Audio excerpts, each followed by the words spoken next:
Hello everyone and welcome back to another video on my channel. I was going to make a video about the protests in Zurich today by the Algerian supporters outside FIFA HQ. We'll get on to that a little bit later, but we have to talk about this UEFA Champions League semi-final. We spoke after the first leg, which Man City won 4-3 at the Etihad, and I did say it, and you remember if you saw that preview, I called it. I said Man City would get knocked out and that Real Madrid would make it to the final. If you don't believe me, here's the clip. The tie is, well, it's still open. I actually think from here, I think Real Madrid will take the tie from here and get to the final. I think Man City, you've scored 4 against Real Madrid and you're still coming out with probably the worst result. I can't see Man City turning this one around. They've already been to Madrid a few weeks ago, almost got caught out there, couldn't score there. Now they're going to the Bernabeu.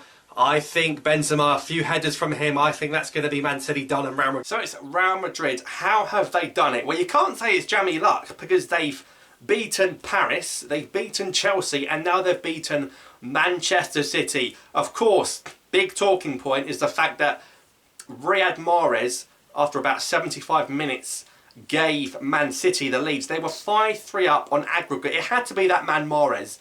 And I think the Kyle Walker injury situation played a massive role in this game because Man City were barely going down that right. Walker didn't have it in him to overlap Mahrez, so they were going down the left all the time, using Foden, using Jesus, Mahrez barely getting a touch. They went down that left.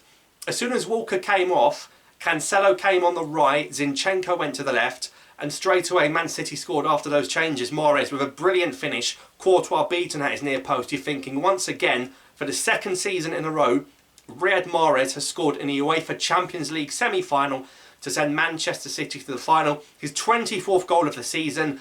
He's the top scorer at Man City. Where would City be without his goals this season? Suddenly, I think Ancelotti is a class act. Won it in 03, won it in 07. Of course, I think he lost the Istanbul one. Won it against Atletico Madrid a few years ago. Is that his 5th final now? Just incredible. Don't know what he was doing at Everton last season, but I think the fact that he went with Valverde in attack, as soon as he saw the change of Walker off and that lack of pace, he thought, I'm going to throw on. I think he kept Rodrigo because he was going to start him. He should have started him. He kept Rodrigo. He waited for that injury. They had to reshuffle that defence. Rodrigo scoring 2 goals in added time. I tell you what, flashbacks of Cameroon, because every time there's added time, I just panic now. Mahrez must be fuming. 85th minute, Mahrez off. Fernandinho on. 36, 37-year-old Fernandinho for Riyad Mahrez. The guy's put you in the final. Why? Because it goes to, I mean, City weren't out, even with the 2 goals. They weren't out, it was extra time. And the problem is, you're into extra time, you've got all your good attacking players are off. De Bruyne's off, Jesus is off, Mahrez is off. Who's going to get you the goal? Because Raheem Sterling's not going to get you that goal, let me tell you that now. So Mahrez is now in danger for both club and country, not winning a trophy this season despite all of those personal accolades. But I'm not surprised because I knew Real Madrid, even though with worse players, they were going to come through. Ancelotti's a class act. You don't get to that many Champions League finals by luck. What a final. Real Madrid against Liverpool. Benzema is just outrageous. He's got to be the front runner for the Ballon d'Or. It's got to be Benzema or Mane for me for the Ballon d'Or. Mane has it over Salah because of his AFCON, because of taking Senegal to the World Cup. Benzema, La Liga, will go to the World Cup with France. Of course, Algerian background, playing that final in Paris. There'll be a lot of Algerians living in France, backing Karim in that final. I know Benzema is a French international, but I do love him. He's a top striker, so underrated. Even when Ronaldo was there, he wasn't appreciated. The runs he made, taking defenders with him.